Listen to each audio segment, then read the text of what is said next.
Hello again, and welcome back to Kids Bible Stories. Today's episode is made possible through the generosity from 8-year-old Pearly Everlasting. Pearly, I heard that you love the stories so much that you gave from your own tithe money. That is extremely generous, and I thank you. We are continuing our Exodus series, and today's story is called Moses Has Helpers. This comes from Exodus chapter 17, verses 8 through 13. Today, we are introduced to a new group of people named the Amalekites. They do not like God's people, the Israelites. This dislike is so strong that they are in fact enemies. So as the Israelites are journeying through the desert on the way to the promised land, it is not a good thing that they collide with the Amalekites. We pick up our story here. The Amalekites came and attacked the Israelites at Rephidim. I wonder if the Israelites saw this scary army coming towards them. Or did the Amalekites sneak up silently on them? Either way, Moses saw the seriousness of the situation. He turned to Joshua and said, "Choose some of our men and go out to fight these Amalekites. Tomorrow, I will stand on top of the hill with the staff of God in my hands." I imagine Joshua walking amongst the Israelites, calling on the men to gather supplies to use as weapons, to ready themselves for this battle. Maybe he prayed before them and gave a speech to encourage the men before they faced the Amalekites. Just as Moses had ordered, Joshua fought the Amalekites. As the men battled back and forth with all of their might, Moses, Aaron, and Hur walked to the top of the hill. Moses raised his hands to the sky, and something incredible happened. As long as Moses held up his hands, the Israelites were winning. But whenever he lowered his hands, the Amalekites were winning. This was not simply seconds of holding his hands up, but hours and hours. Answer out loud. What do you think Moses felt like holding his arms up for hours? I think you are correct, because listen what happens next in our Bible story. When Moses' hands grew tired, and every muscle in his arms and shoulders were trembling with exhaustion, they took a stone and put it under him, and he sat on it.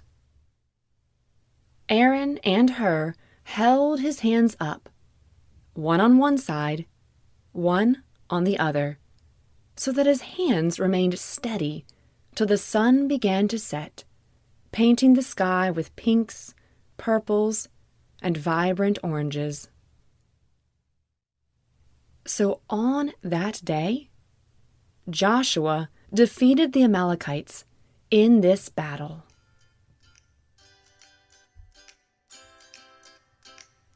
Well, that is it for our story today. But before we go, let's think about what we just heard. Let's try something. Hold both of your hands up to the sky, like Moses did. Now, I'm going to count to just 30 seconds. Okay, here we go. Hold them up. 1, 2, 3, 4, 5, 6, 7, 8, 9, 10, 11, 12, 13, 14, 15, 16, 17, 18, 19, 20, 21, 22, 23, 24, 25, 26, 27, 28, 29, 30. Whew. Okay, now bring your arms back down. How did that feel? Hard. My arms hurt. Thanks for sharing. Some of you may have said shaky or tired. Now, imagine how Moses must have felt. He held his up for way longer than 30 seconds. It was hours and hours and hours. Did God give Moses 2 other people to help him? Yes. Yes. Hur and Aaron were on the hill with Moses.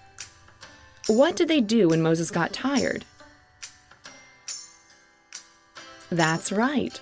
With one on each side of him, they helped hold his arms up so the battle would be won. You see, God gives us people to help us. God created us to be with others, to have family and friends, a church, a community.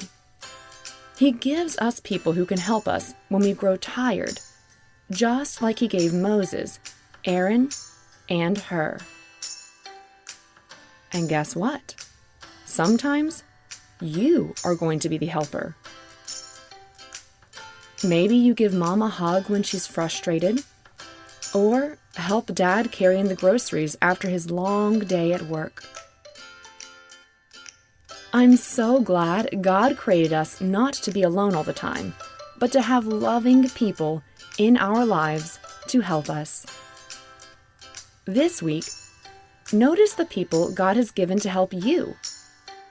Thank God for them, and thank them. Well, that is it for our story today.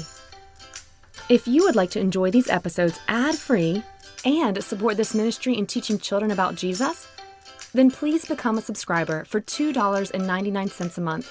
You will be helping this ministry in reaching millions of children who want to learn about Jesus. Becoming a subscriber also means you will have no more ads. All episodes for subscribers will be ad-free, and you can still listen on your preferred platform. If your children have enjoyed Kids Bible Stories, I ask that you please consider subscribing. To subscribe and enjoy listening ad-free, simply copy and paste the subscriber link located in the episode notes or podcast description. Thank you again. I could not do this without you. Stay tuned to hear what happens next in our series. And, as always, bye for now.